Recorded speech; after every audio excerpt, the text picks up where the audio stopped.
Pat Gray is here on the Blaze Radio Network. Welcome. Thanks for being with us. 888-900-3393. Pat Unleashed on Twitter and Threads, Instagram, everywhere.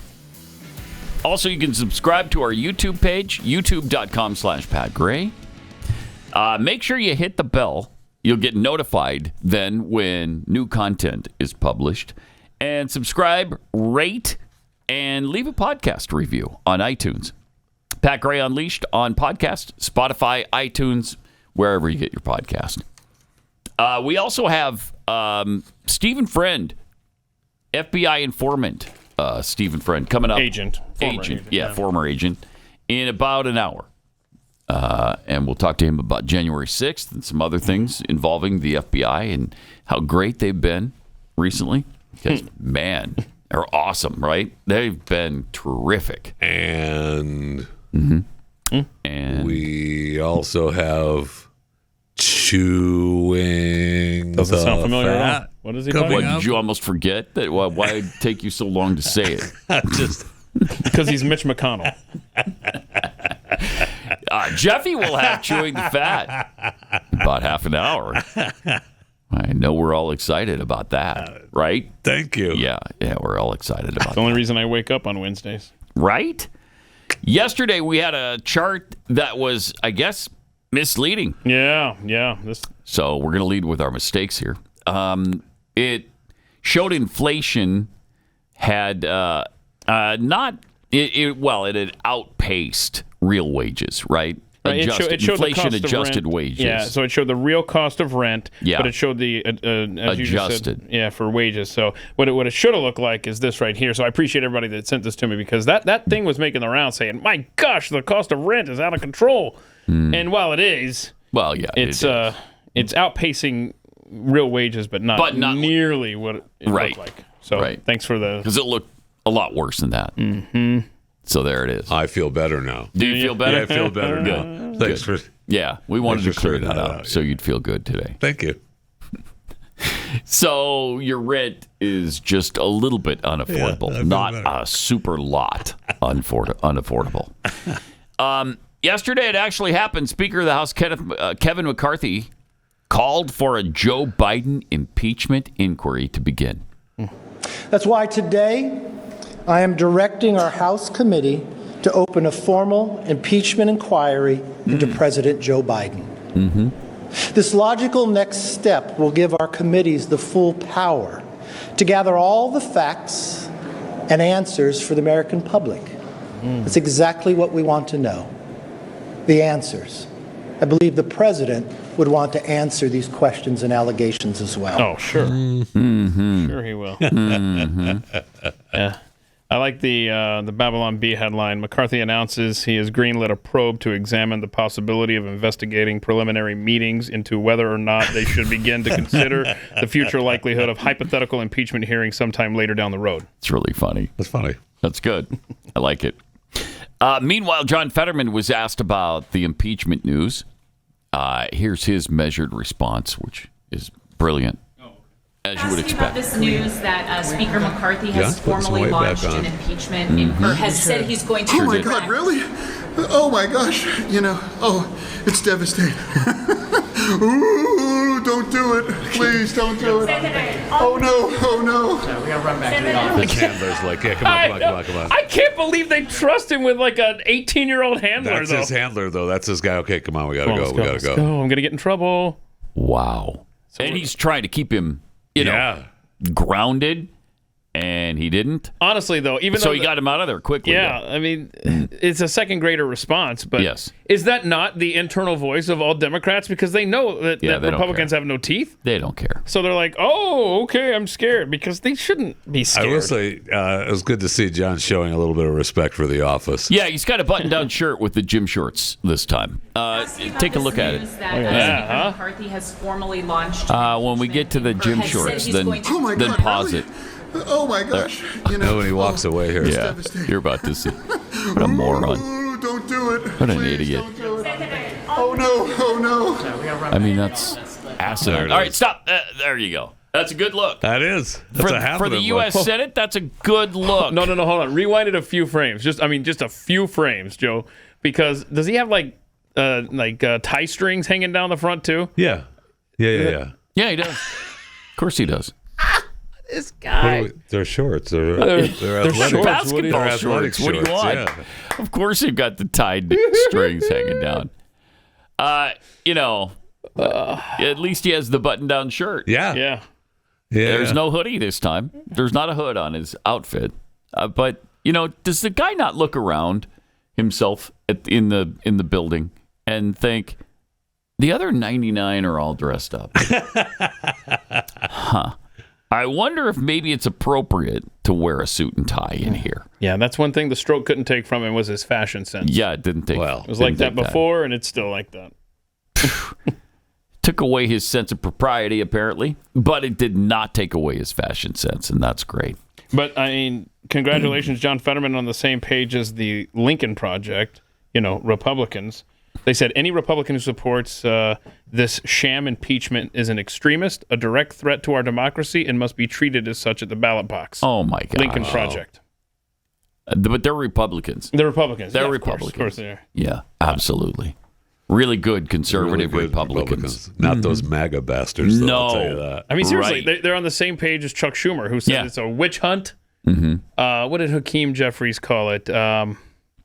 I don't know what he called it, but I know that they're prepared to defend Biden.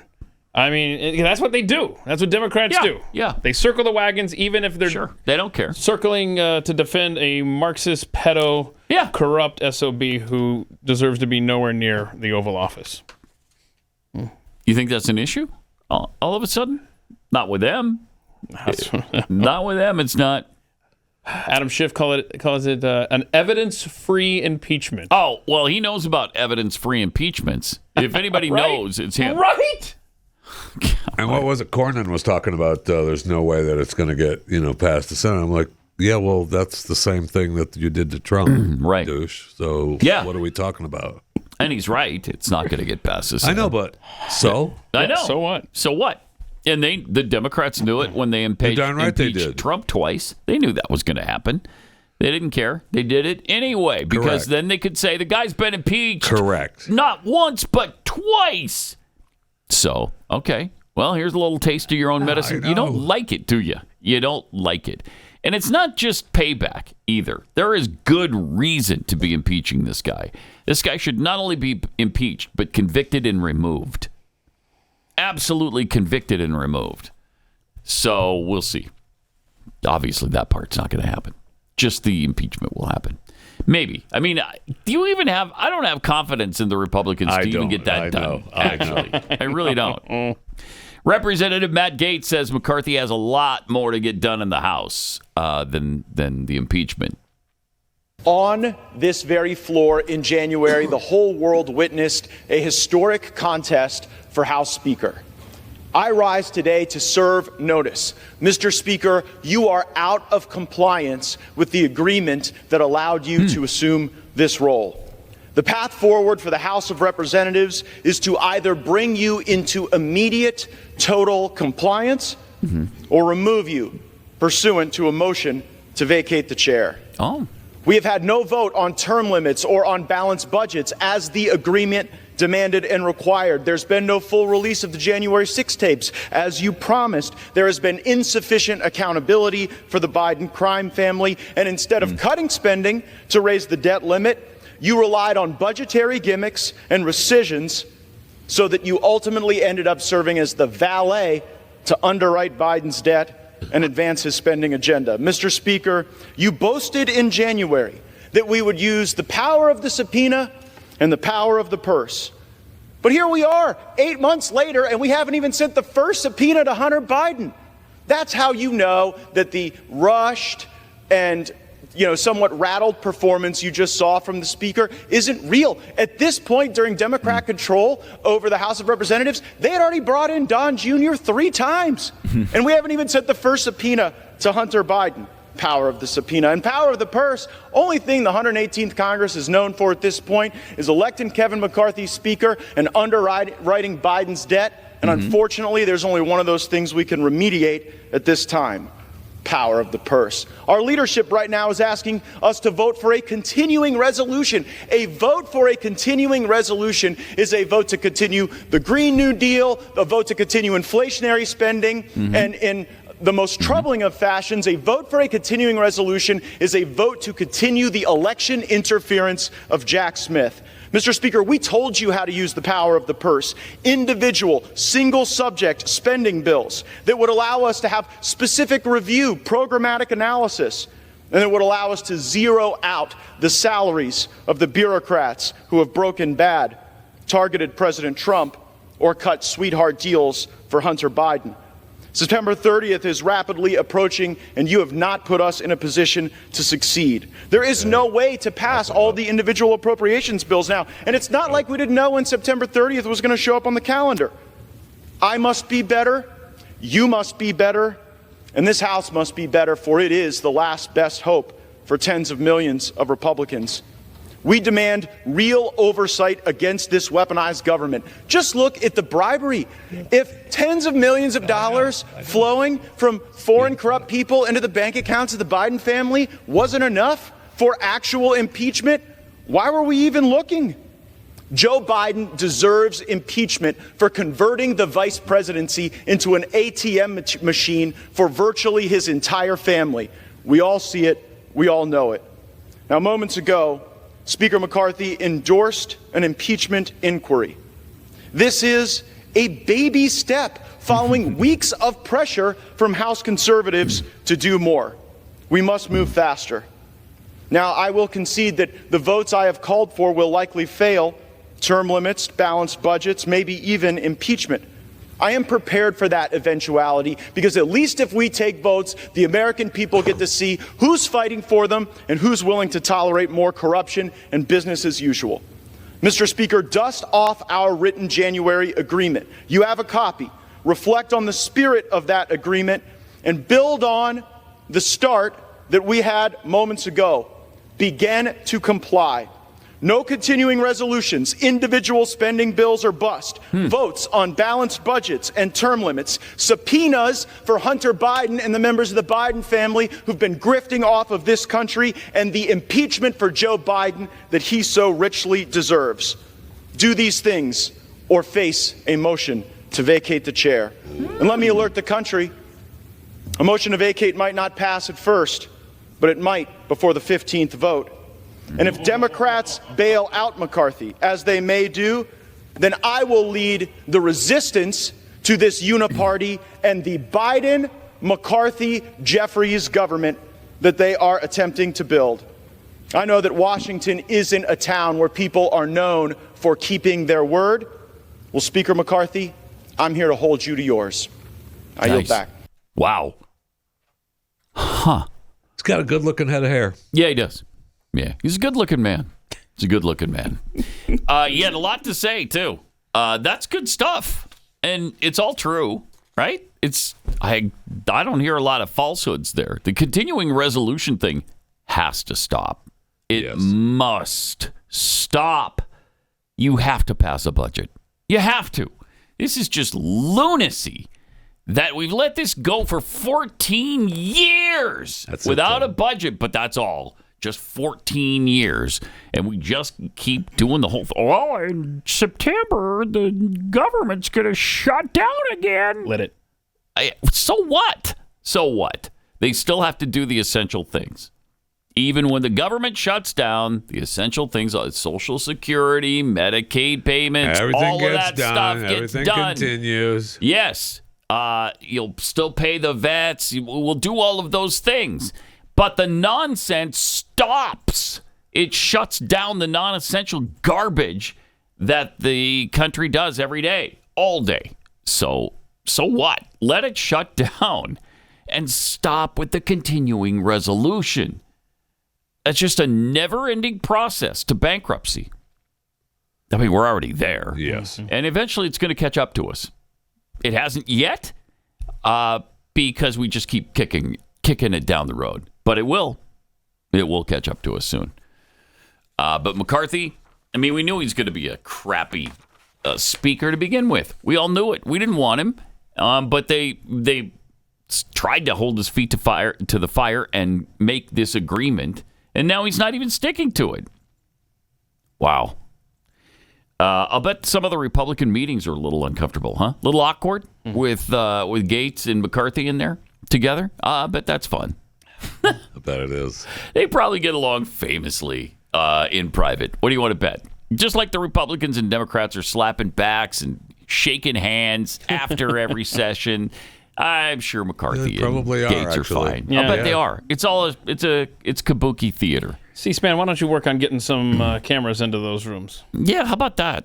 I'd like to see some of the behind-the-scenes workings. Let's see if we're being taken or not. Anyway, Vladimir Putin, speaking of all this, all the money problems that we have right now, Putin just called the U.S. dollar's drop in dominance objective and irreversible during the most recent BRICS summit in South Africa. Brazil, Russia, India, China, and South Africa formally agreed to use local currencies instead of the U.S. dollar. So, as demand for the dollar weakens, the buying power of the dollar weakens. And that's why Birch Gold Group is busier than ever. Investors and savers are looking to harness the power of physical gold held in a tax-sheltered IRA. Text PAT to 989898. Get your free kit on gold. I mean, they have thousands of happy customers. They have an A-plus rating with the Better Business Bureau. They have countless 5-star reviews for a reason. It's because you can count on Birch Gold to help you navigate transitioning from an existing IRA or 401k into an IRA backed by gold. As the U.S. dollar continues to receive pressure from foreign countries, digital currency, and central banks, arm yourself with information on how to protect your savings. Tax-free savings. Text PAT to 989898. Claim your free info kit right now. See if gold is right for you from Birch Gold.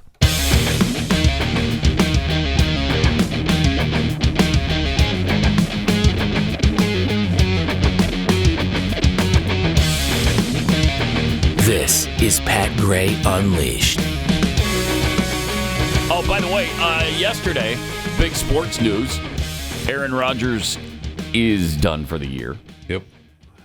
So everybody was speculating that it's probably looked like a torn Achilles tendon. It is. Yep. So that was, yeah. Zach Wilson's team. That's got to hurt, man. It has to. I've never torn my Achilles, but I can't imagine how painful that must be. Also, after all the hoopla, after the hype and hoopla, we're back to Zach. I mean, good for him. I'm hoping good things for him. But, man, this might have been the thing that saved him in his career. If he's not good this year, I'm just afraid it's over. You know, then they're going to say he's Ryan Leaf. He's damaged goods. Wasn't Ryan Leaf the number 2 pick in the draft in his year as well? 98 or whatever that was? After Peyton. Yeah, he's right after Peyton. Right after Peyton. So let's have a good year this year, Zach. The first game was not that bad. You know, he wasn't expecting to play. He threw a touchdown pass. The Jets won the game. Barely. What do you want? Barely. It wasn't because of him. Who cares if it's barely? Of course, it wasn't because of him. It's not college. All they have to do is win. It was in part due to him. He threw a touchdown pass. Yep. Okay. Won the game. Okay. Okay. Well, good. Then we agree. They've got quite a gauntlet coming up here in the next few weeks, so we'll just see how Zach does. Yeah. I mean, he's got talent. I don't know what's happened to his confidence. It went down the drain last year, but if he can get that confidence back, if he can, consider himself the best quarterback in football again, he might be a really good NFL quarterback still. Wow. We'll see. You working for the Jets now? Because that's no, what they're I'm working for my boy days. Zach. That's I don't care about the Jets. Days. Are you going to get? No, we're behind you, Zach. 100%, buddy. Yeah, they should have traded. They got to move forward. Right? Yeah, they do. Week 2. What are you going to do? Week 2 is on us. Well, the NFL is not for long, man. So it's going to be interesting. Have a nice day. Because there's some free agents out there, like Joe Flacco, Carson Wentz. Guys like that. We'll see if they bring him in. Hey, Matt Ryan's in the booth. Matt Ryan is another one. He's announcing right now. Lord, yeah. I mean, let's get would he not come back? Tom Brady come back. Tom Brady. They'd take it. Hey, you are lying. They would. Oh, they'd take it in a heartbeat. Mm-hmm. They would.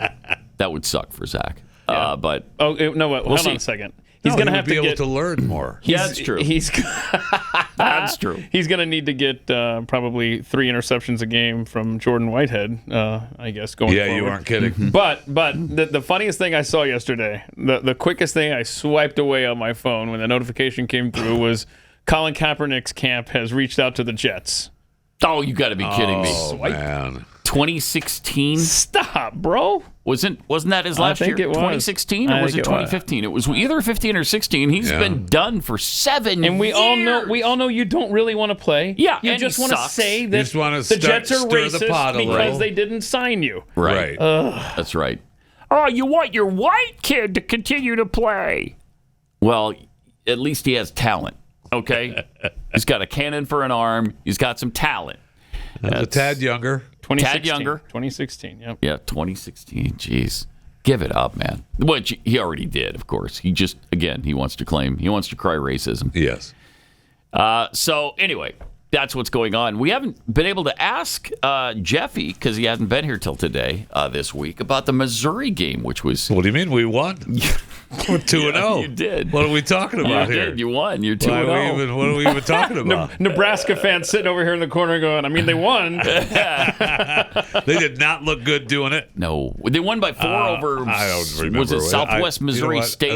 They got a win. Mm-hmm. They got the win. I don't recall the score. Got the W. 23-19 to Middle Tennessee State. Thank you for reminding me. Middle Tennessee, that's what it was. I want to be a helper. They did not look good doing it, and they got Kansas State this week, which bye-bye. Kansas State apparently is ranked somewhere 15th. in the 15th. Are they? Thank you. You're such a helper. I'm a helper. I appreciate it. Of course, Kansas State hasn't looked great this year either so far, but we'll see. Yeah, we'll see. Well, Kansas State. Hold on, Kansas State has. They're 2-0. Yeah, they beat. Yeah, they are. They beat Southeast Missouri. Yeah. 45-0 and Troy 42-13. Yeah. Okay. All right, but they struggled in the first half. I think of both those games. Yeah. But still, they won them handily. I mean, BYU hasn't set the world on fire either. No, they have not. But they did win 41-16, so they showed some offense. But I did not think they looked very good doing it. Did you not this think weekend? that? I did not. Well, then I'm really concerned. Quite a bit of that game. I'm concerned now if you didn't think they looked very good. We'll see how they do when they visit the Arkansas. SEC. Yeah, we'll see. We'll come down to Arkansas I fully and see admit, where we're at. This is the week we find out who they are. We'll see. Because the offensive line that was supposed to be one of the best in the country has certainly not looked like it. They've not looked like one of the best offensive lines in the country. No, they have not. And your boys definitely let me down this weekend, Keith. Nebraska looked bad. I had a first quarter that was awesome. 0-0. There's 4 quarters, though, unfortunately, from Nebraska. I'm a Falcons fan. I thought there were only 3. No, there's 4. Okay. There are 4. So, so they've got, Nebraska's got Northern Illinois, Louisiana Tech, and then the end of the month, they're playing Michigan. I really want to be fine. I really want to be 2-2 before we face Michigan, or we'll never see 500 this year. Harbaugh will be back by then. I know. I've done the math. They'll be in prime form. Yeah.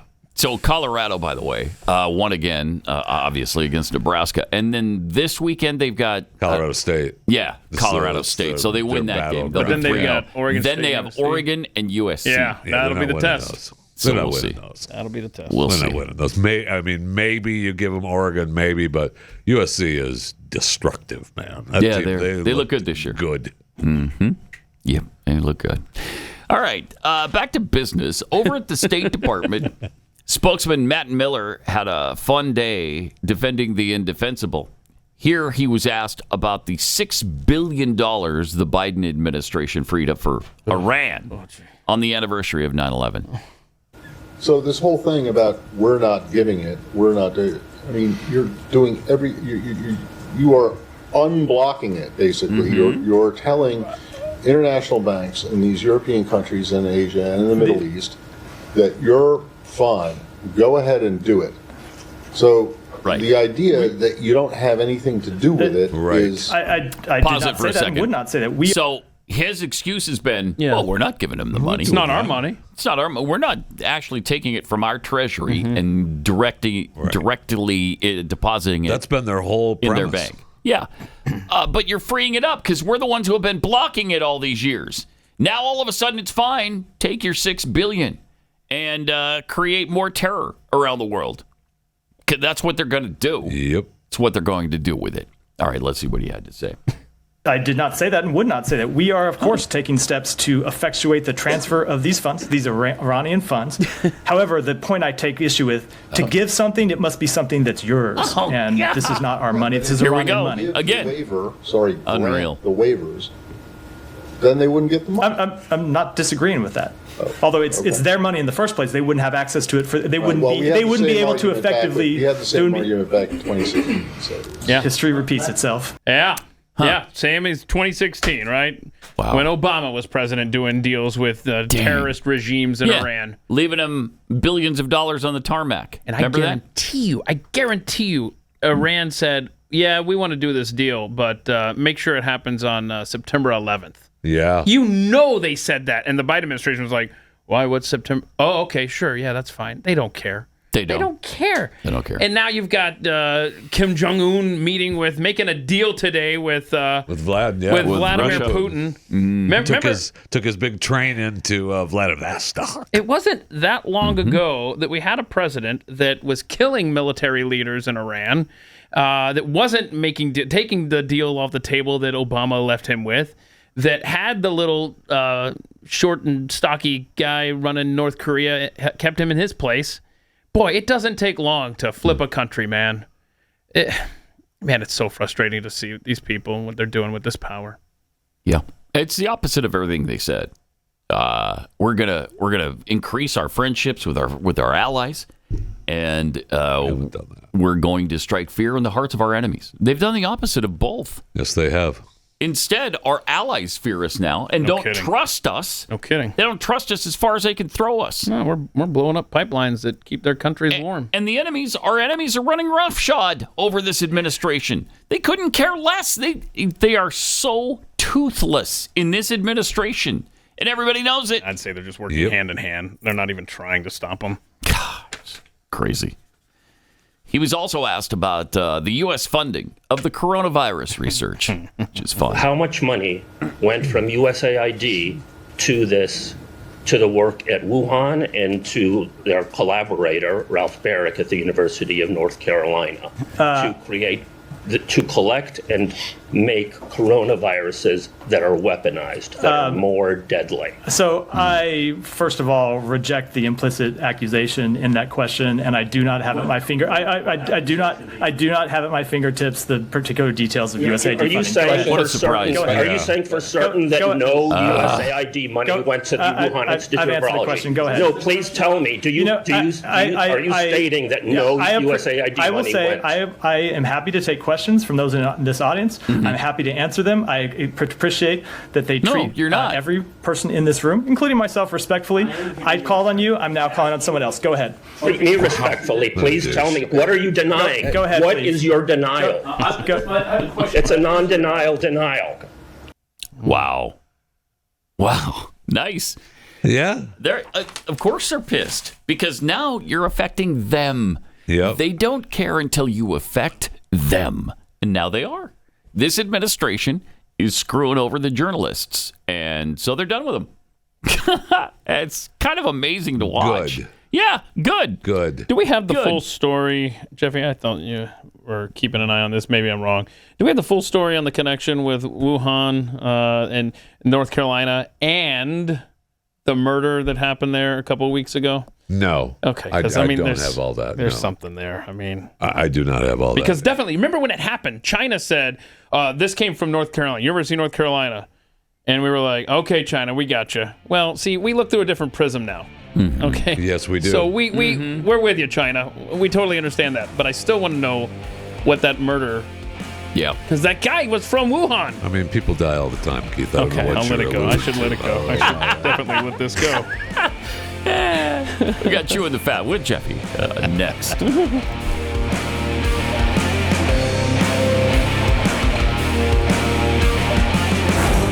Pat Gray Unleashed.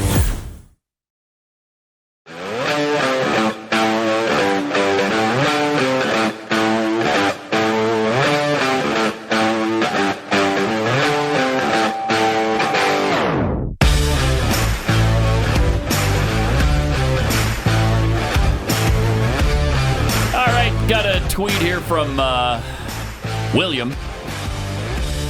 Whenever something escalates against Biden, the next day the demonic crats ratchet up something against Trump. Can't wait for today's surprise. Yeah. You get that, or we're going to release some UFO stuff. Good point. That was announced, so we're going to, deflect that way. Yeah. Hey, don't look over there. Look here. Look right here. We got something for you. Yeah. We're going to finally tell you what's going on with UFOs. But not really. With every stinking word redacted. Yeah, that was helpful. Fascinating stuff. All right. From Adam Snyder, no way that's Fetterman. Oh, yeah. He made way too much sense when he spoke. Been a lot of that going around. Yeah. But how could you replicate that annoying voice, though, He also has gained back the weight he apparently lost, right? Yeah. I mean, what's happening there? What's happening there? And can somebody don't ask tell the me? Guy, I don't know. You're a U.S. Right. Yeah, I mean, you wouldn't have any idea. I have no idea how that. You've got no like experience along those lines. Thank you. So, thank you for pointing that out. Now, a lot of people don't realize this, but Mitch McConnell once appeared on Jeopardy. Yeah. Did you know that? I did not until I saw this video. It's convincing, though. Here it is. Final Jeopardy category for this final: animals. This slow-moving reptile raced against the hare in the famous book, The Tortoise and the Hare. What do we...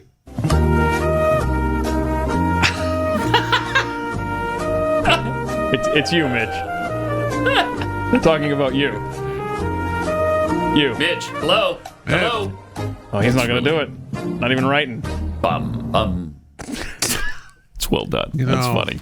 Is that funny? That's funny, right? What do you got? What? Come on, let's hear it.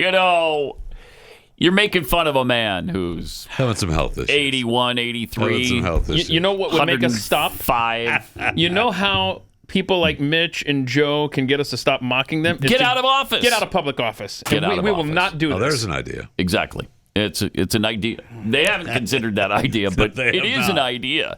All right, let's do chewing the fat now with what's his face over here. We like to call him. It's called Jeffy. Yeah, thank you. Oh gosh. Chewing the fat with Jeff Fisher. Subscribe, review, all the good stuff. So which one? When you're looking at the screen, Pat, which one is Jeffy?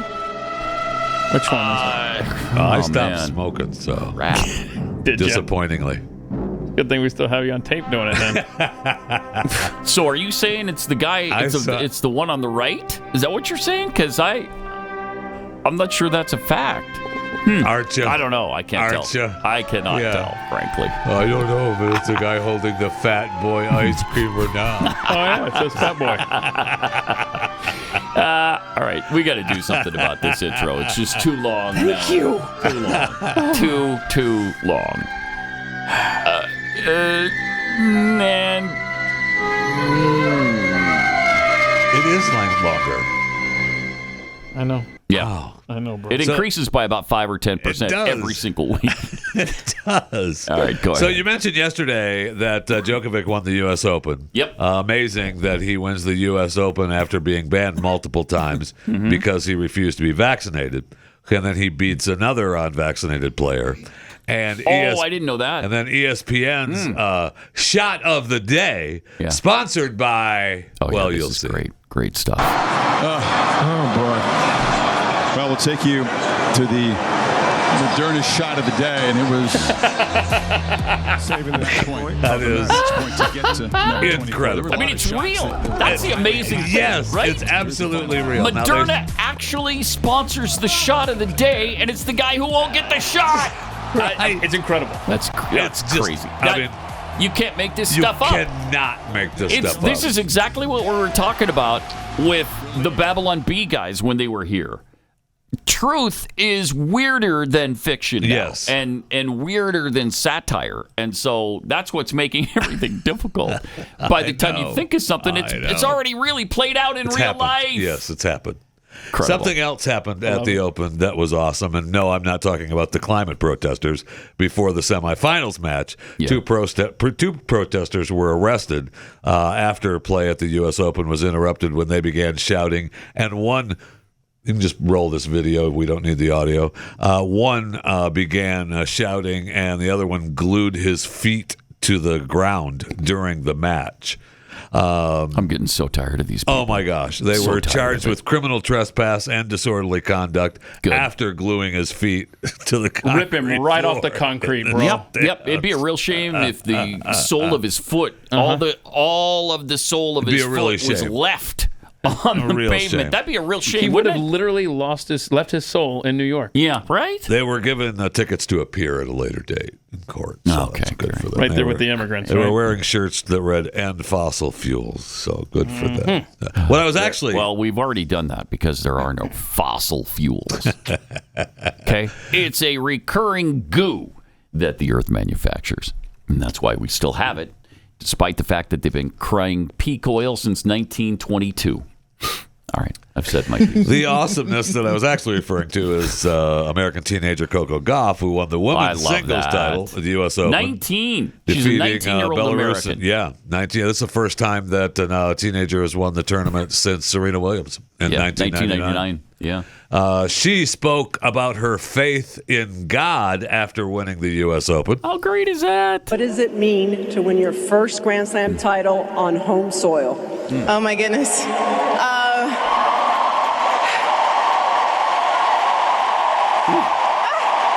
It means so much to me. I feel like I'm a little bit in shock in this moment. That French Open loss was a heartbreak for me. But I realized, God puts you through tribulations and trials, and this makes this moment even more sweeter than I can imagine. That's great. So then, Sports Center. You have a lot of faith. How important has that been through this journey for you? Oh, it's been so important. I don't pray for results. I just ask that, I get the strength to give it my all, and whatever happens, happens. I'm so blessed in this life. So I'm just thankful for this moment. Right? Like, I don't have any words for it, to be honest. Yeah, I know. Other than the strength. The strength and important. Important. But important. Just let it go, okay? I did. I know. He's the one that brought it up. I know. I was going to leave her alone because she's 19. She's an American. She just won the U.S. Open. Okay. And she talked about God. Yes. Well, and the reporter followed up on a question about faith. That's amazing. Well, then Sports Center tweeted that she took a moment to soak it in after winning her first Grand Slam title with this accompanying video. Okay.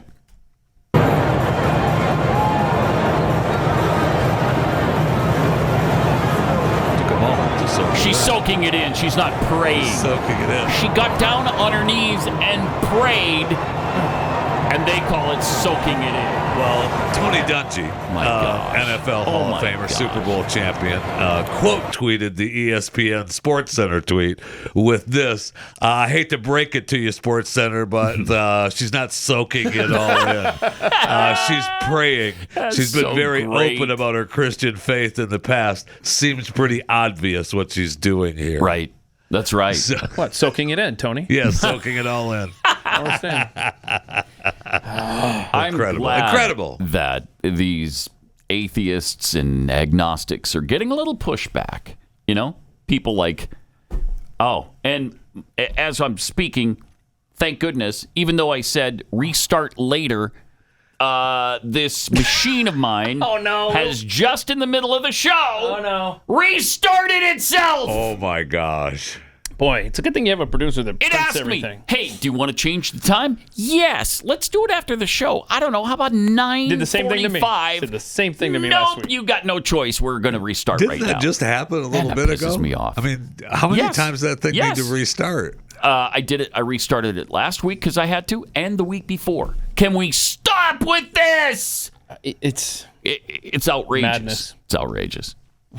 All right. If anybody knows how to defeat the automatic restart, somebody thing, sent me something, but if you're not an administrator, 16 pages. Let us know. 16 pages of instructions. Look, if it doesn't fit on one screen, I'm not interested. That's not going to happen. You have to hold about first down. world problems. It is a first world problem, but damn it, it's an obnoxious one. Annoying as hell. Yeah, it is. It's still a problem. I got to get my own computer. And it can't look. This type of thing, can't happen during the show. During the show! That's just unacceptable. Right. That's unacceptable. Right. We're not, and setting aside the fact that we're having to restart the computer, period. Right. It just can't happen during the show. Thank you. Exactly. All right. We're going to get back to chewing the fat with Jeffy, but first let me tell you about preborn. This is probably it's definitely the most important thing we talk about. It's life. Preborn's network of clinics experiences 200 miracles every day. How? Well, they give women with unplanned pregnancies a window into their womb through free ultrasounds, and that introduces them to the beautiful life that's growing inside. It's really great because 80% of the time they choose life after seeing the ultrasound. I heard some pro-abortion people saying, well, it's not like they don't know what's in there in the first place. Shouldn't have to go through an ultrasound. No, actually, yes. Because of all the nonsense that they hear all the time, the propaganda that's jammed down their throats, they actually don't. They think of it as a clump of cells until they see the ultrasound, until they hear the heartbeat. And because of your generosity, they're able to do this. Just $28 to sponsor one ultrasound to save a human life. It's so great. You'll never regret saving a child's life, because life is a miracle. So donate your best gift today. Just dial pound 250, say the keyword baby. That's pound 250, keyword baby, or go to preborn.com/Pat.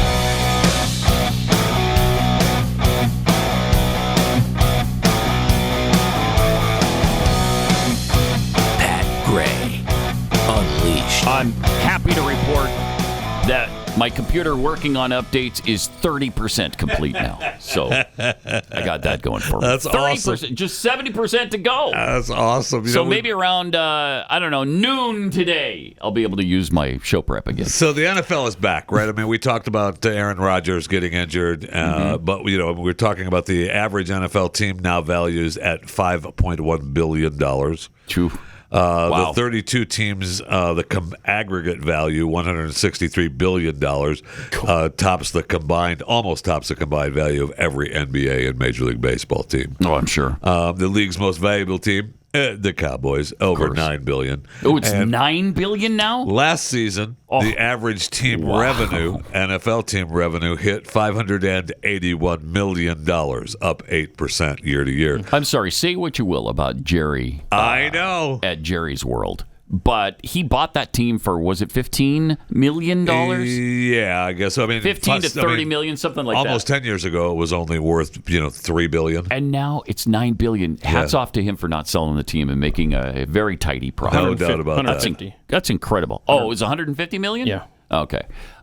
Still. $9 Good billion. deal. Pretty good deal. That's a nice ROI. It's a pretty good investment. Yeah, it's a pretty good investment. Wow. So each team's the revenue, they averaged $581 million. Only a couple of teams, Detroit and Cincinnati, came in just under $500 million.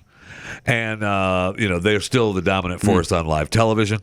82 of the 2022's 100 most watched TV programs. NFL games. 82%. No, 82 of the 100 most watched. Right. That's were NFL, 82%. Okay, well. For those scoring at home. Did you just turn into Keith? Yes. No, I'm sorry. It's 82%. I said 82. So let me correct that. I don't think he's happy with you right now. He's not. So if we put the 18-minute together along with the 7-minute together, you got 22 minutes. You sell it with 8 minutes of ads, you got 30 minutes. 30 minutes. And I will say they're back, though, because you looked at on Thursday night the kickoff game between. Wait, I just checked my math. Oh, no, don't. I said 82%. It's 82%. So no, it's 82 out of the top 100. Okay. Is what it is. You're starting to piss me off. All right. It's 82 out of the top 100. Okay, I stand corrected again. You're right. It's 82%. So that I'm just checking, guys. That is 82%. Yeah, I'm just checking. 82%. It's 82 out of the top 100. How many times I got to tell you? All right, go ahead. So the Thursday night kickoff game, Lions in Kansas City averaged 27.5 million viewers. Incredible. What? 27.5. That was ridiculous. The Bills-Jets game across all the ESPN platforms. 22.64 million viewers, up 14% from last year's Monday night game. So it's the most watched Monday night game. Wow. So the NFL. And now Thursday night is going to be Amazon. So we'll see how that. We'll see. They've had a couple million. We'll see if they get more this year because people just are more used to it. Amazon? Yeah. It's not anywhere Amazon else? Prime. No, it's just on Prime. Wow. It's a big game, too. That's going to be Minnesota, that's a first, Philadelphia, right? Oh, yeah. Is that who's playing? Oh, yeah. That's a first. And so, we'll see how the numbers You can go only this get it year. on streaming? Is that not a first? No, they've been doing that for a couple of years. I thought NBC broadcast or they did a simulcast or something. That's what I thought. Not Maybe for the Thursday night games. Really? Okay. So Thursday night games. The only reason that this past week was Thursday night was because it was the first game of the season. Then they weren't taking any chances. Yeah, but the rest of the Thursday night games are just Amazon Prime. So no one, no one supports fashion. Zoos? Fashion. Oh, fashion. Well, you are fashion. Thank you. Thank you. You'd be absolutely correct. And New York Fashion Week runs through today, as a matter of fact. Obviously, I'm here and not there. But there was a jokester on the runway with, showed up, and you see him with his shower cap and trash bag. Shows up on the runway. Now, he knows he's in trouble. He's snubbed by security. Wait, how can you tell he doesn't belong? I know, really. Well, seriously, the audience can. That's you funny. look at the audience; Seriously. they have no idea. I mean, we've all watched Project Runway. That could definitely be a Project Runway. Yeah. Could definitely be that. If this was a Paris fashion show, he'd still be walking the runway because everybody would be like, yeah, okay, that's beautiful. Avant-garde. I love that. Quickly, we'll just say you may have to dry your eyes. Aerosmith has postponed half a dozen dates on their farewell tour. Steven Tyler injured his vocal cords during a performance. And, I love Aerosmith. He's heartbroken, and the great. Peace Out farewell tour is now, had to pause a little bit because of his throat. Peace out. Okay. Peace out. And overtime today, I did get a hold of the Fanta, the new What the Fanta drink that's supposed to turn your tongue black. And so I figured we'd drink that on overtime and okay. see if it actually works. That's something to look forward to. Science experiment. Yes, absolutely. Okay. And be sure to subscribe to Chewing the Fat. Have you been able to continue to something? offer it's people that 82 out of the free? top 100. Okay. So what's the percentage if you have to work it out? I'm still doing the math. There's no way to tell. It's like the metric system. Pat Gray Unleashed.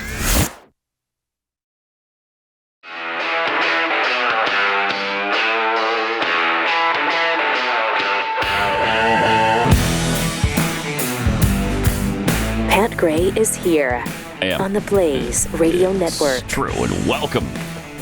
Great to have you with us. 888-900-3393. Pat Unleashed on Twitter, also Instagram, Threads, if that still exists. No, it doesn't. We're there too. No, it doesn't. Over. It's gone. It's over. It does. You have about 700 followers. Calm down. Ooh, 700 Yes. on Threads? On Threads. Wow, is that a record? Yes. It's the most watched page on Threads. Okay, well, nice. That cannot be true. What do you mean? What do you mean it cannot be true? Shut up. Here we go. We're huge on Threads. I'm getting messages from Threads all the time. You are. Okay. You're the reason why Thread's still alive. Right? I'm probably the only person alive who's mentioning it. Yes. That's true. All right. We've got the FBI whistleblower, Stephen Friend, on with us today. He testified in front of Congress back in May and essentially told the American people that January 6th was being used by the federal government to make domestic terrorism look like a widespread threat. Stephen joins us now. Welcome to the Blaze, Stephen. Thanks for being on with us. Good morning. Congratulations on the Threads membership. Thank you. Last man standing. I'll bet the FBI doesn't have a Threads. I bet they do.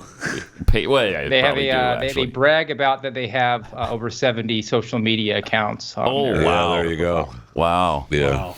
All right. So, Debbie Wasserman Schultz, Stephen, said that you didn't qualify for whistleblower protections. What was her point on that? Why not? Why don't you qualify as a whistleblower? don't think that she's real familiar with the law, which is 5 U.S.C. 2303. Mm-hmm. So Congresswoman Ramen Noodle's hair was misinformed when she said that.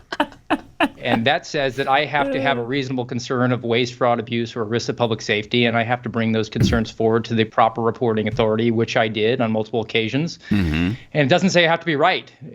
It obligates the folks in the FBI at the executive level or Congress to investigate my concerns, but they didn't do that. They circled the wagons and attacked the messenger instead. How agonizing was your experience in front of the House committee? That's a good question. You know, I've testified hundreds of times throughout my career, so it was sort of not a fish out of water experience. I think a lot of people have when they are in that room. Mm-hmm. And I think that was sort of the lost opportunity for the Republicans, because you had myself and you had Garrett O'Boyle, who's also testified so many times as a police officer and an FBI agent. Yeah. So that room really wasn't intimidating. Unfortunately, though, they get their 5 minutes and it's all about just getting the viral moment that helps with the fundraising or gets them on to Fox News that night. Yeah. You know, we've heard for 2.5 years now about January 6th and whether or not there were federal agents that were instigating a lot of what happened on January 6th.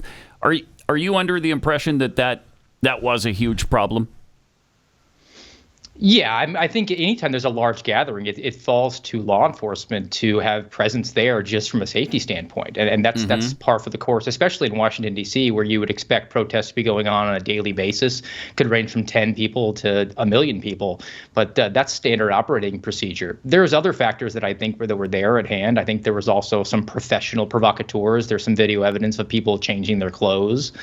And I think you had some people that were there for the wrong purposes. I think you had some people that were like the Proud Boys, Oath Keepers groups that were frustrated with 2020 and seeing cities burn and went there thinking, I'm going to go beat up the avocado toast eating Antifa member, give him the beating that his dad never gave him. That's never a good thing. Yeah. But and I think that the largest concern that I've always said is the Miracle on 34th Street impact that people thought they were going to have, where you had the letters brought in to prove Santa Claus to the judge by the thousands. And I think that the people went there to support Donald Trump, and they went there to have their questions and concerns about the election raised, and they thought walking through the people's house would demonstrate that to their elected officials. But unfortunately, it's gotten them roped into these dragnets of domestic terrorism, which are farcical. Yep. So, Stephen, this is Keith Malinak, man. I appreciate you making time for us today. Correct me if I'm wrong, is what made you originally come forward was the fact that you and other agents were moved off of important investigations involving children, correct? And then you were then assigned to January 6th stuff. Is that what eventually pushed you over the edge and made you want to come forward? No, it definitely got my my alarm bells up a little bit, though, when I was told that those cases, those child pornography and human trafficking cases I had were not going to be resourced, were going to be a low priority. But I had a behind-the-scenes cooperation from my frontline supervisor. He sort of said, look, there's not a lot of work for you to do. You can keep working those cases sort of on the sly, which I was doing. And I actually got an award about 6 weeks before I came forward. Wow. The crux of my concerns regarding January 6th is twofold. One, the FBI is manipulating the stats with the way that it's managing those cases. And two, and I say this as a guy who did SWAT for 5 years, we were sending SWAT to a gentleman's house who had pledged to be cooperative with us when we'd had contact with him about 1.5 years prior. So I felt like that made a unnecessary risk to him, because you bang on my door at 6 o'clock in the morning and it's been 1.5 years. I could easily foresee something breaking bad, not because the guy is an evildoer, but because he's coming to the door armed because he's a Second Amendment advocate. It's almost as if they want something bad to happen, isn't it, Stephen?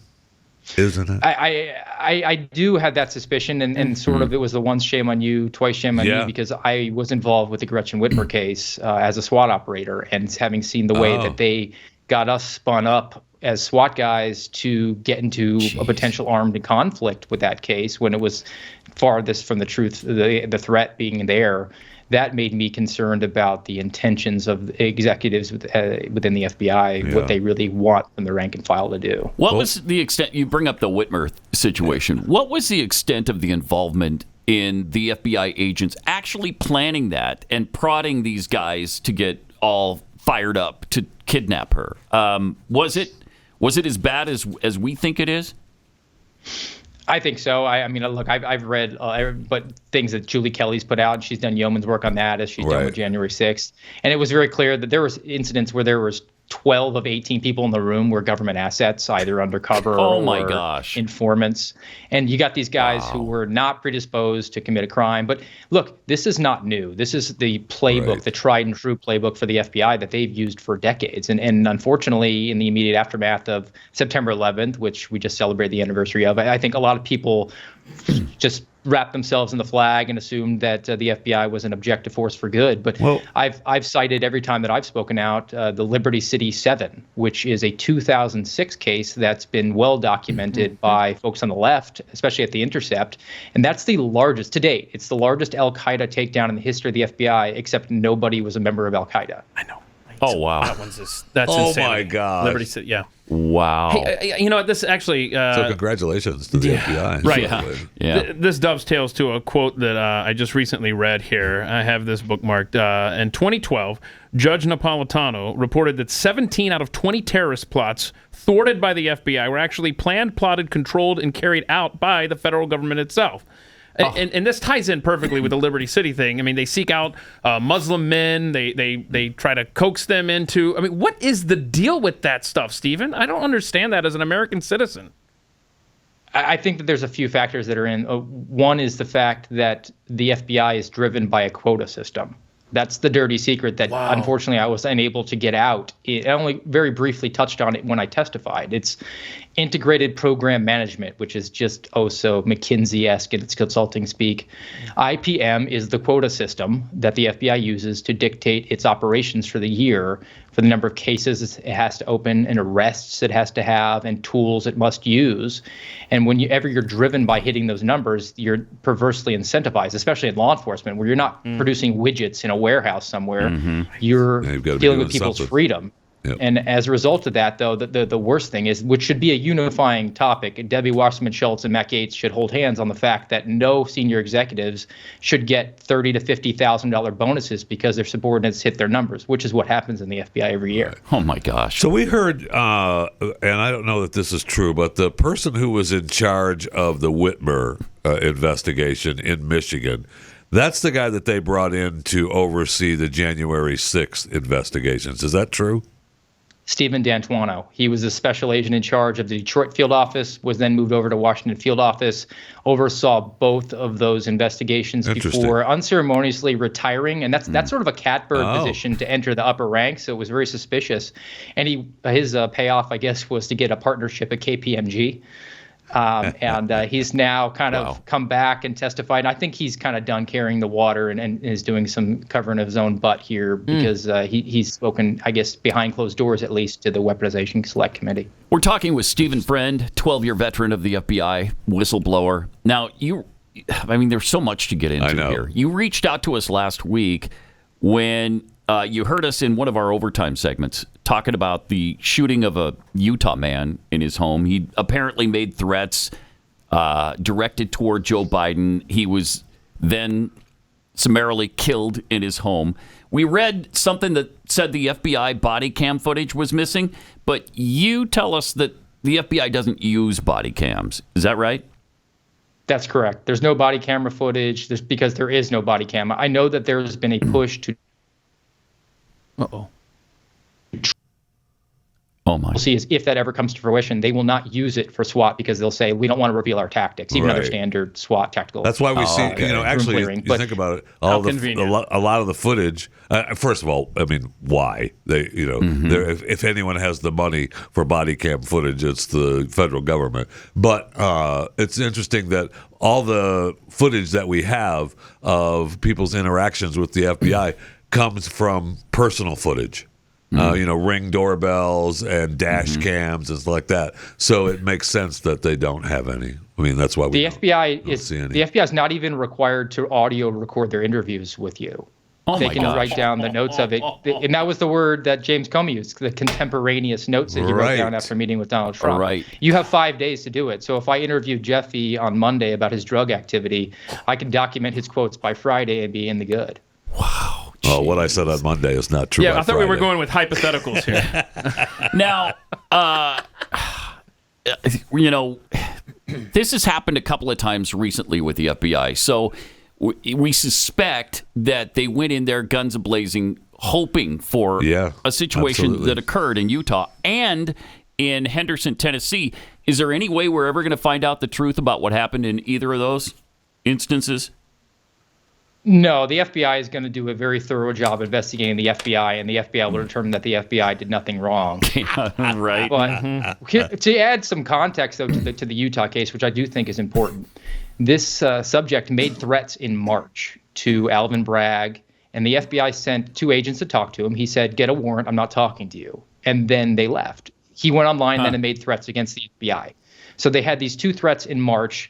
I don't know what happened. I don't know if they brought the case to the U.S. attorney and it got declined, or if they just delayed too long. But no matter what, 5 months elapse, and then he makes threats against the president. Now, you would think making threats and not following through on them for 5 months would mitigate the actual risk that is there. Nevertheless, the FBI used those earlier threats to take the case from Secret Service, adopt it as their own, and then combine it with the threats to the president, and then send the SWAT team. Now, there's a couple of factors to that, too. The special agent in charge of the Salt Lake City, Utah office is brand new. She was elevated July 31st. I don't even know if she was there at the time, but it was either her or an acting, and you don't want to brief up the chain of command that you did not send a SWAT team to arrest the person who made threats against the president. Yeah. And secondly, there's a mindset that has crept into the FBI, and it's even very apparent in your software. You're not called a case agent. You're called a case manager. So you watch TV and movies, the FBI agent does the full investigation and arrests the bad guy. That doesn't happen now. You're a case manager. You're moving the chess pieces around the board, so you need financial analysis done. You send it to the accountant. The TV shows are not real? Is that what you're coming to across now? Other than 24. I mean, right. Okay. All right. We're speaking with Stephen Friend, FBI whistleblower. We'll get back to more in just a second because there's so much ground to cover here. But first, picture for a minute the global supply chain. I know this is hard to imagine that the global supply chain of medication could have any interruption whatsoever, even though it's happened multiple times already. I mean, Jeffy needs this stuff more than anybody. There's no doubt about that. And it's been a struggle. Yeah, I'll bet it has. I'll bet there's recurring things happening to you every day now. There are. You don't want this to happen to you. Don't be a Jeffy. Stock up with antibiotics at jacemedical.com. I mean, this is such a great service. Whether, there's a supply chain issue or you're going out of state and you don't have access to your usual pharmacy and all of those things, you can be prepared for anything that comes up with Jace Medical. It's so great to have that peace of mind. It's a pack of 5 different courses of antibiotics that you can use to treat all kinds of bacterial illnesses, skin infections, sinusitis, and lots more. UTIs, sexually transmitted diseases like Jeffy has to deal with on a continuing basis. Oh, no. Don't get caught unprepared. Go to jacemedical.com. Enter the promo code PAT at checkout. That's promo code PAT at jasemedical.com. More with Stephen Friend, FBI whistleblower, coming up. You're listening to Pat Gray Unleashed.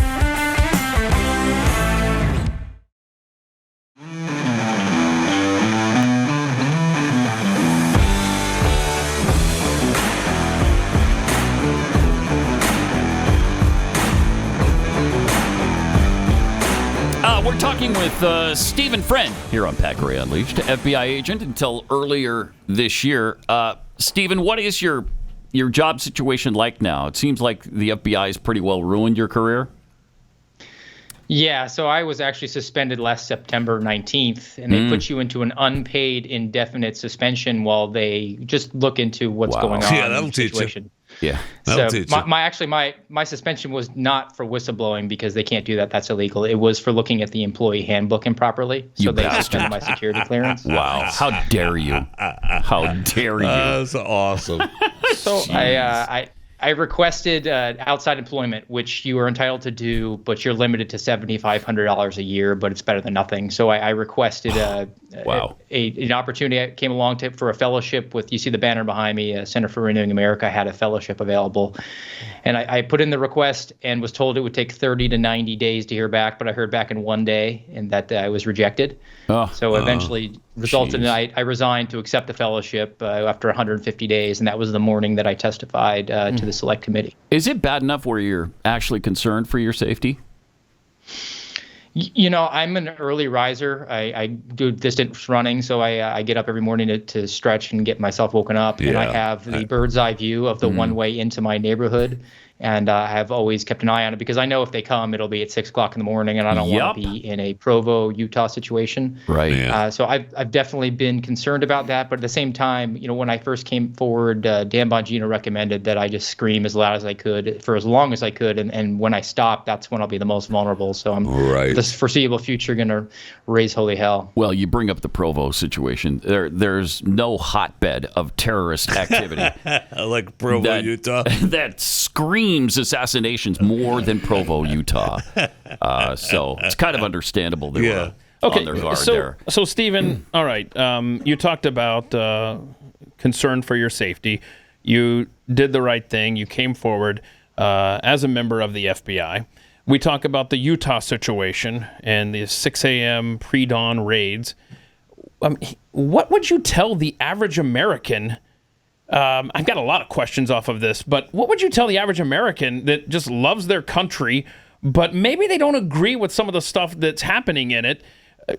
How do you protect yourself in America in 2023, whether you're just an average citizen who maybe doesn't like the government, or you're an FBI agent who speaks out about what's happening inside the government? Like, what do you tell Americans these days? It's a tough situation because obviously there's a supremacy clause issue. So it's not like you can call the police department and say, protect me from the out of control FBI. But you can put some speed bumps around you. And one of those is what one of the adjoining counties in my area did because they disagree with what the FBI was doing. And they pulled their people out from assisting and augmenting the FBI's workforce, which the FBI can't do its job without cooperation from local partners. Right. My area in Daytona Beach is 4 counties. It's 1 million citizens for 8 special agents. So you can't police that at a federal level without a lot of cooperation from locals, and they will augment manpower. They'll give over their deputies, their detectives, and they'll make them task force officers and give them federal arrest powers. Well, one county just said, we're not down to clown anymore, and they pulled their people out. So if you have that relationship with your sheriff, who is more responsible and accountable to you as his constituent and as the people who elect him every 2 or 4 years, I think you should pressure the agencies there to withhold their support and cooperation and really kind of divest themselves from the FBI. And I think that would go a long way into course correcting what the FBI does in any particular area, because they're going to think, well, we don't have support of locals. We're less inclined to really help them with any issues that they have. Are the issues with the FBI something that are new, or has this been going on for a really long time, like since the inception of the FBI? We hear about J. Edgar Hoover and some of his problems. Has this been going on all along, or is it new to us? I contend that the FBI has always been an extra constitutional agency, and sometimes the Venn diagram of what it was doing overlapped with what was objectively good for a constitutional republic. But really, its mission at its core is to preserve the status quo for whoever is in charge, for the ruling elite. So when they didn't like communists in the White House, the FBI went in for communists. But when they didn't like people who objected to the Vietnam War or were for civil rights in the 60s, we had COINTELPRO, where they tried to encourage MLK to kill himself. So now you flash forward to post 9/11, where the mission creep has come in and the National Security Branch has expanded out of control, and the FBI has to hit its quota numbers and also preserve the status quo. So we've gone from looking for terrorist threats abroad to homegrown violent extremists within the borders, and now it's evolved into domestic violent extremists. And that means what Joe Biden said last September, anti-government and white supremacy. And those are the 2 top priorities of the National Security Branch within the FBI, even though the actual threat is minimal in this country. So what's the answer to this? We've got presidential candidates who are suggesting that on day 1 they close down the FBI. Is that the only way to deal with this, or can you clean house and start over? If you installed me as the dictator, it would be gone. I think that I have a pretty good view of what the FBI actually brings to the table. It's not the magical police. You send people to Quantico for 20 weeks and they have no law enforcement prior experience, and yet they're elevated to the highest levels of federal investigations within this country. Whereas the detectives who cut their teeth on the street and then ascended within to their agency to the criminal investigative division, they're actually better at law enforcement. But if you were going to stop short of actually defunding the entire FBI, what I've proffered is that the Congress, which they could do this today with holding the House, they could defund the armed special agent from the FBI and make it an unarmed agency as it originally was. Oh, there you go. Yeah. And force them to partner with a sheriff's office, so that way the sheriff can say, you're not going to investigate that case. That's not a priority for me, as opposed to answering your quota system in D.C. We're going to address what my constituents needs, because my goal is to bring crime down as opposed to bring the numbers up. All right, so you kind of answered the question that I had there, was if you were the dictator, you would get rid of it. But short of that, I mean, it sounds like that's the only way to save it, is that partnership you're talking about, huh? I mean, is it, because from my perspective, it just feels like it's gone. It's too corrupt at this point. We have about a minute left, by the way. Yeah, I think it's too corrupt. The image is completely destroyed, and we're not too far off from a point where if the FBI brings a case in a predominantly conservative area, that jury will just automatically acquit, regardless of what the allegation is. And when that happens, the FBI is no longer useful. Yeah. Interesting. Stephen, we appreciate your time. Thanks for everything you're doing right now. I mean, this is important work, and it's frightening, and it's obviously cost you in your living and supporting yourself and your family. I mean, somebody offer you a what job? You're doing. Are you looking for a job? If someone wants to hire a good man that was in the FBI? I'm always looking. I had a plan that was going to be through 57, but now I'm age 38 and looking for opportunities. So where would people go if they want to make you an offer, for instance? Well, you can go to my social media. That's always open for anybody. I'm on X, formerly Twitter, @RealSteveFriend. And then always you can, pinned to the top of my profile, get a copy of the book, True Blue, which is available now. Appreciate it. Awesome. Thanks a lot, Stephen. Thanks again for all your hard work here. More Pat Gray Unleashed coming up. This is Pat Gray Unleashed.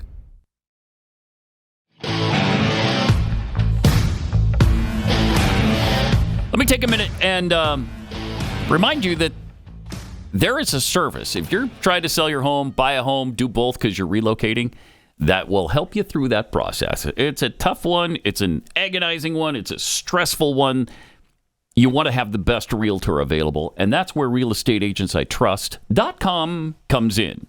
This is put together by Glenn and our sales guy, Robert, and they wanted you to have a really good, smooth experience with your realtor. So this is a free service we provide to you, and then you take it from there once you have the great realtor. But these are successful people. They know the market. They're fans of the show, so it shouldn't be awkward when you're driving around town looking for homes. Real Estate Agents I Trust. The name says it all. Go to realestateagentsitrust.com.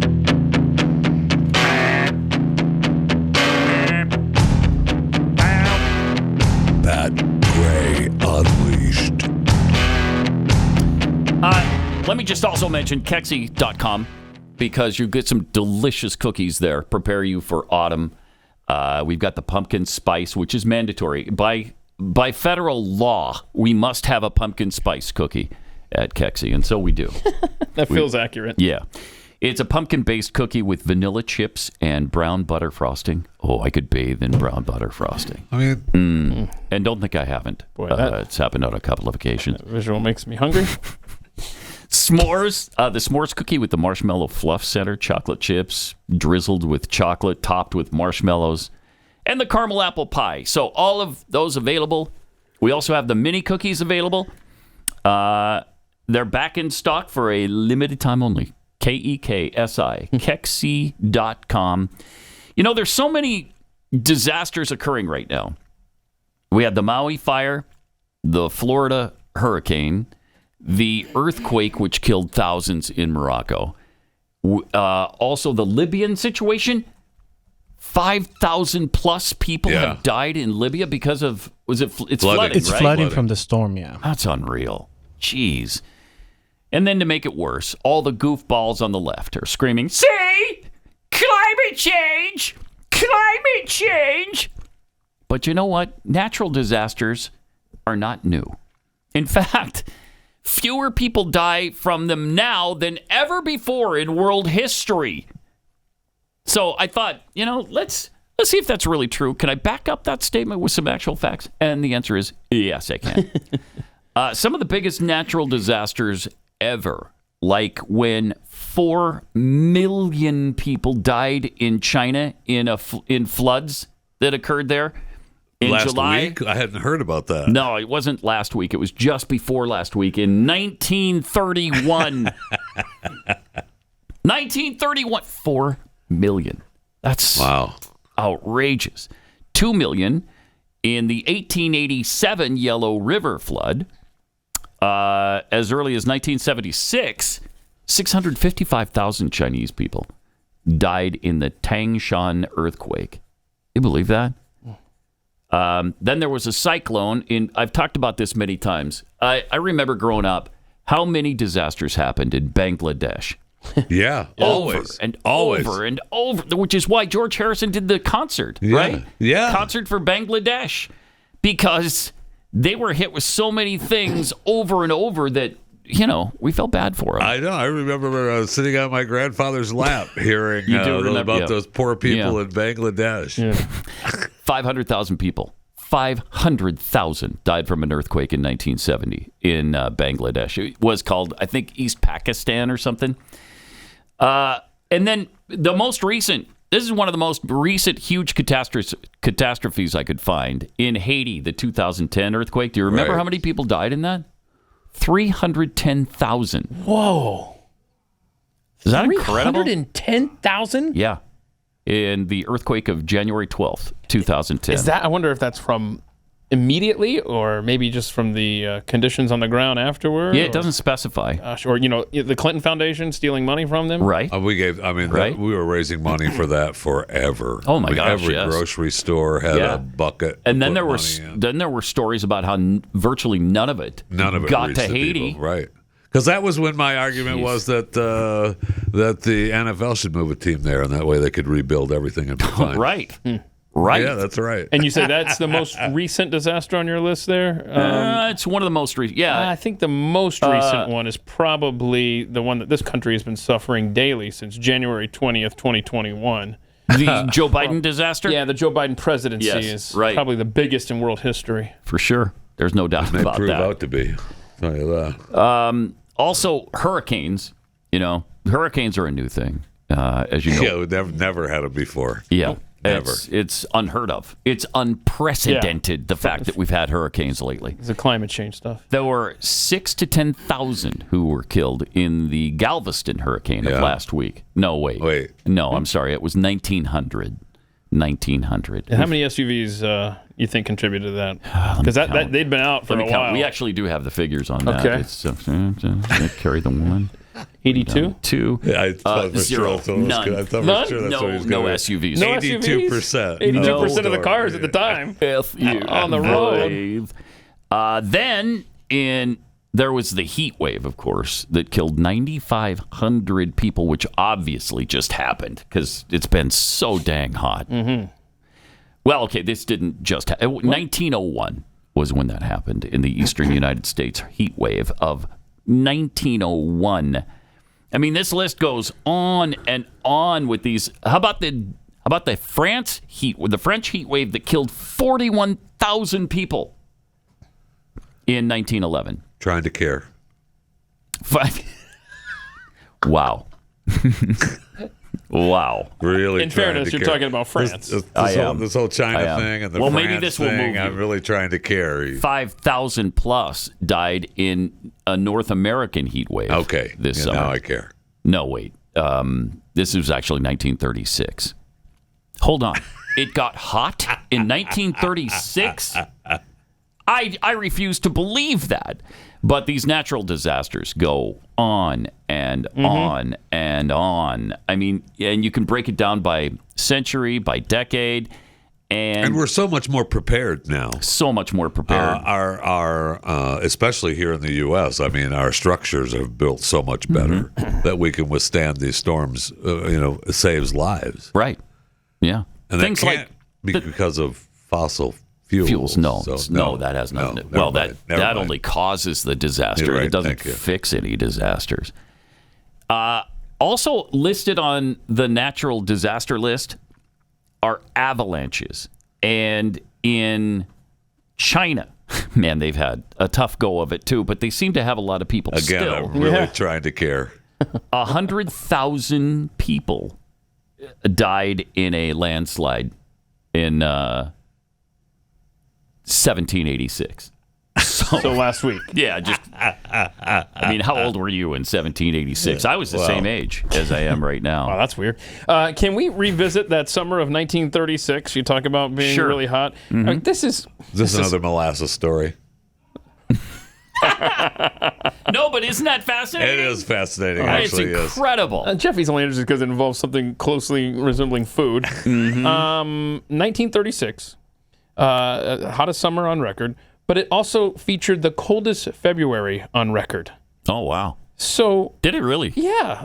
Interesting. Okay, so your little weather weirding, whether you want it to be, if you want to claim that the extreme heat or extreme cold is because of global warming, just point to 1936 for both. Yeah, there's a reason they called the 30s the Dust Bowl, because there was a lot of dust caused by, heat and then no rain. And so there were famines, there was death by heat stroke, and all of those things. To quote Nancy Pelosi, I don't know where the bowl was, but that's what they call it, the Dust Bowl.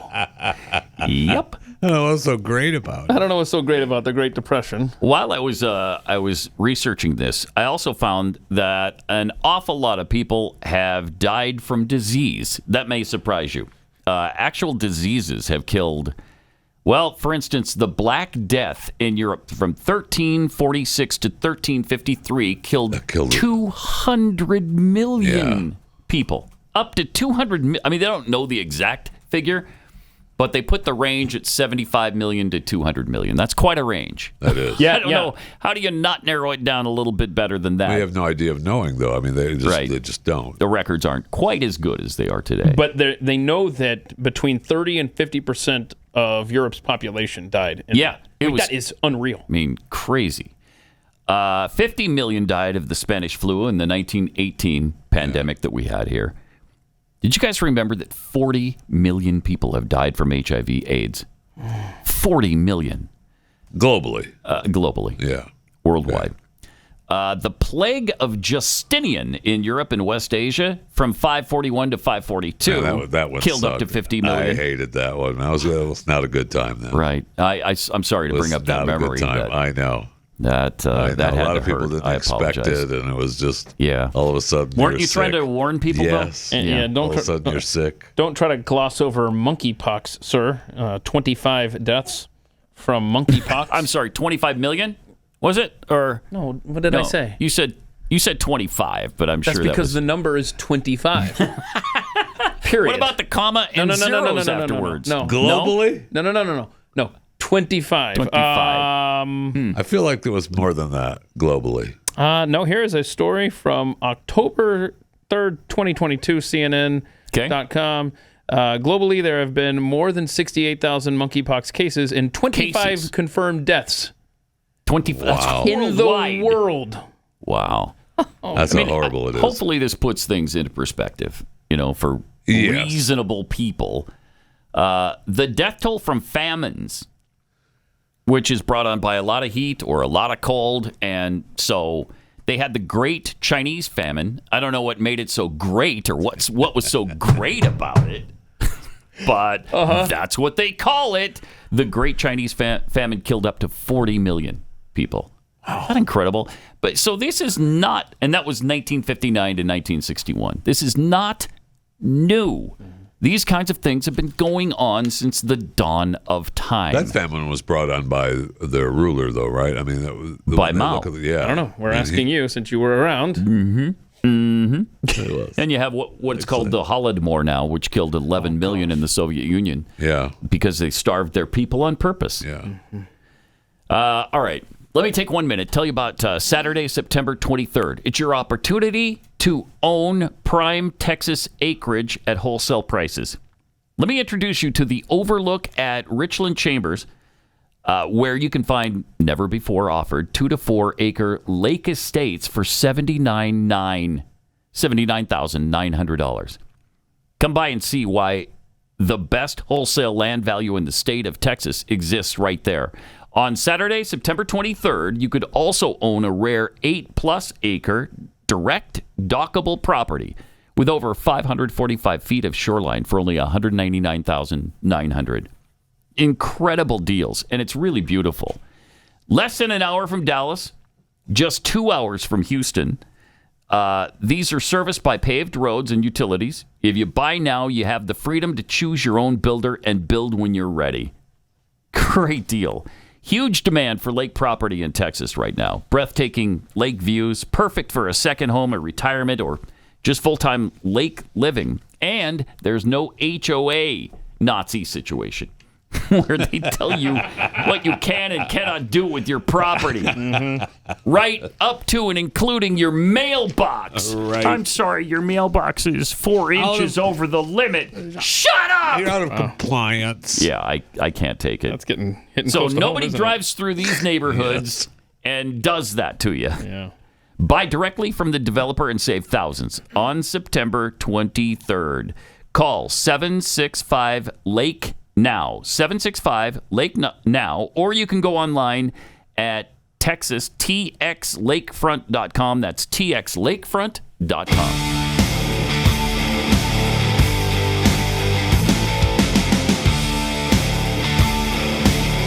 This is Pat Gray Unleashed. All right, well, just so we can avoid this upcoming plague that's here. It's on us again. You know, the new COVID-19 strain. Oh, boy. Yeah. Mm-hmm. Which is well, okay, it's not killing anyone. But it has given some people the sniffles. So yeah, but there's a vaccine that just got approved. So and it'll be available next week. So just go ahead and camp out at your local pharmacy.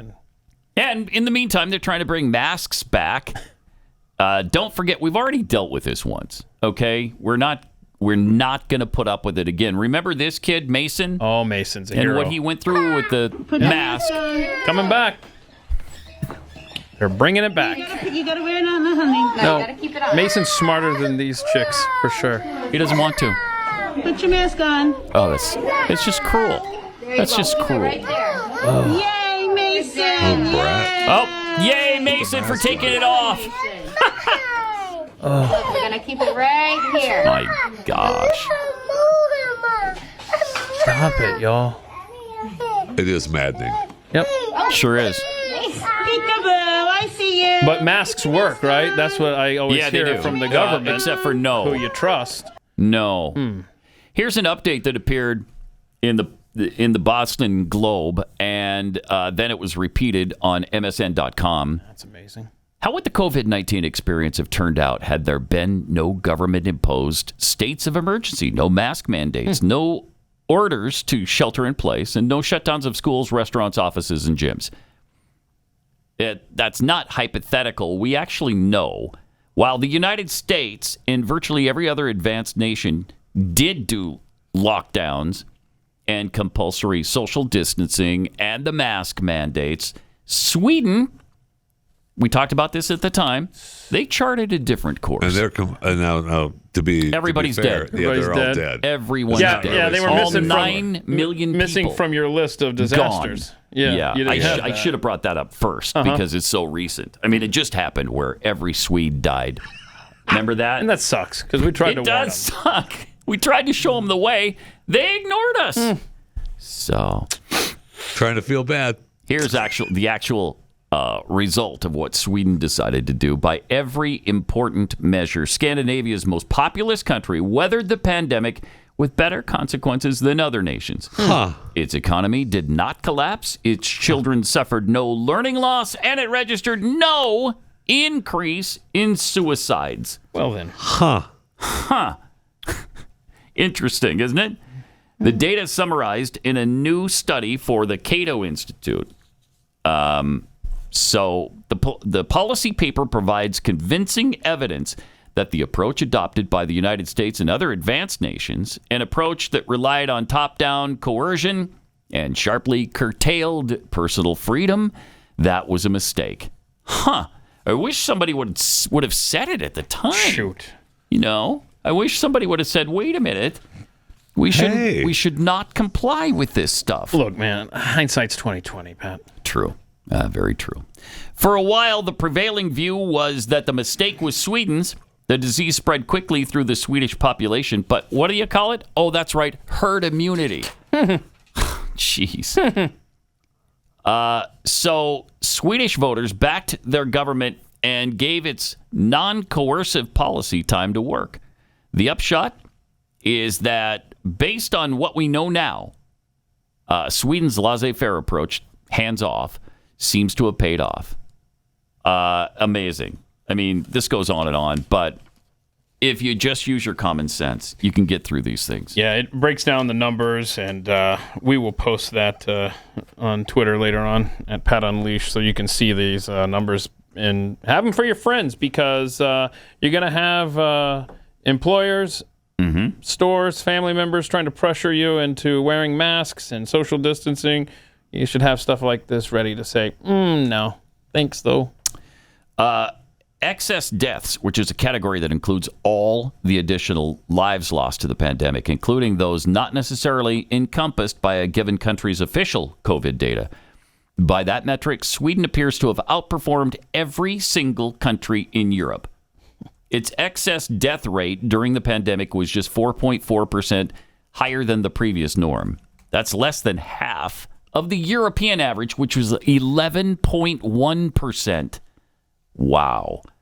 And lower even than the 6.77% average that the other Nordic countries had.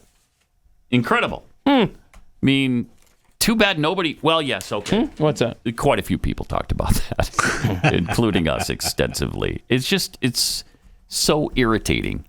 And here we are back on that same track. They're trying desperately to prepare us for the fact that it's all going to happen again, or they're going to try to make it happen. Try. I don't know that they will it be pull successful. This off. Yeah, I sure hope not. I don't think so. I really. I mean, you've already got colleges, schools, hospitals, workplaces already bringing back your mask mandates. It's up to you to stand up individually, and when it affects your world. Think locally, or wait, what is it? Think globally, act locally. That's what the left always told us. Yeah, so well, they don't do that. They don't subscribe to any of that this. stuff anymore. It's like, now they're all don't globalists. confuse weather with climate. They've completely let go of that too. That's long gone. They've also let go of where's your tolerance? We're trying to be tolerant. Yeah. They don't even mess with that anymore because that's not their goal. It never was. So, it's and great. they don't care about local either. No, they don't. Oh, they've never cared about all local. global. Yeah. That's all global. Those of you living in Pennsylvania can breathe easy. I've been locked in my home here in Texas because I was so afraid. Well, you can go outside now. Or you know what? Better yet, order Kexi cookies because Danilo Cavalcante is in custody. Is he now? Yes, he is. Oh, he's the guy, the Spider-Man guy that climbed up the wall to escape the prison?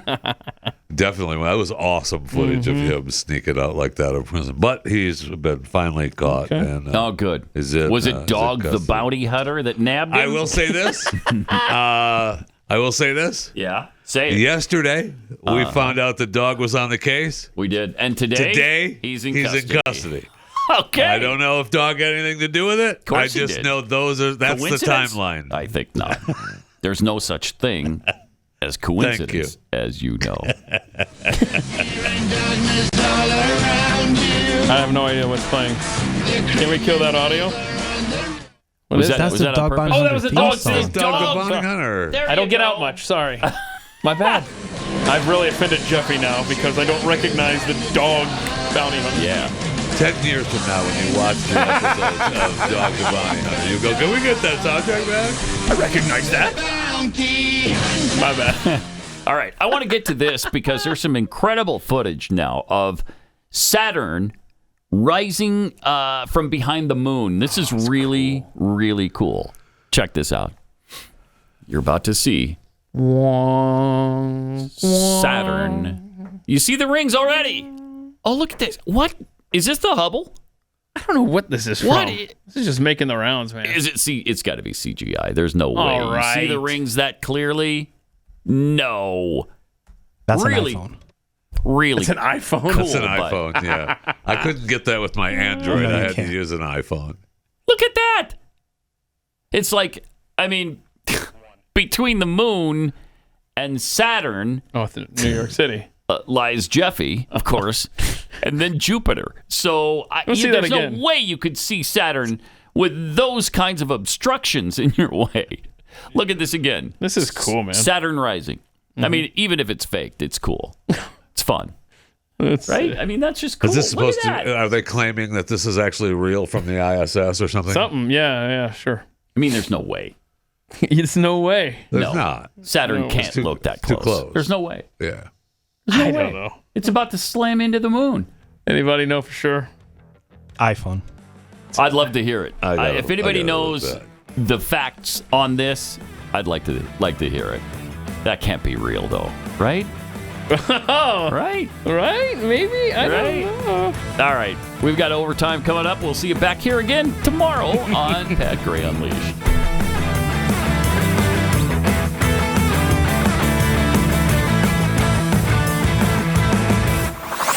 This is Pat Gray Unleashed.